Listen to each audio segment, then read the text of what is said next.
One day ক্রিকেটকে বিদায় জানিয়েছেন বাংলাদেশ ক্রিকেট দলের মিস্টার ডিপেন্ডেবল মুশফিকুর রহমান।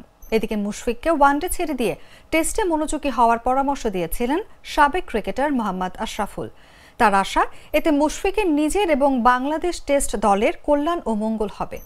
আশরাফুলের প্রত্যাশা, মুশফিক প্রথম বাংলাদেশি ক্রিকেটার হিসেবে ১০০তম টেস্ট খেলবেন। তাকে চাপমুক্ত পরিবেশে দেশের হয়ে প্রথম ১০০ টেস্ট খেলার সুযোগ করে দেওয়ার জন্য বিসিবির প্রতি উদাত্ত আহ্বান আশরাফুলের। এখন আর মুশফিককে কোনো রকম চাপ না দিয়ে ১০০ টেস্ট খেলার সুযোগ করে দেওয়া উচিত বলে আশা ব্যক্ত করেন তিনি। দেশের কোনো ক্রিকেটারের ১০০তম টেস্ট খেলার সৌভাগ্য হয়নি, কারো সেই কৃতিত্বও নেই। মুশফিকের সামনে আছে সেই হাতছানি।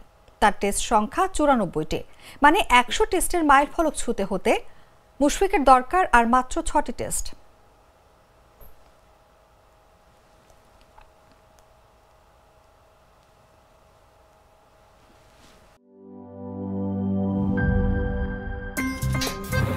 আমার একটা স্মার্ট সিদ্ধান্তে 25% গ্যাসের খরচ কমেছে। ভাবছেন কিভাবে?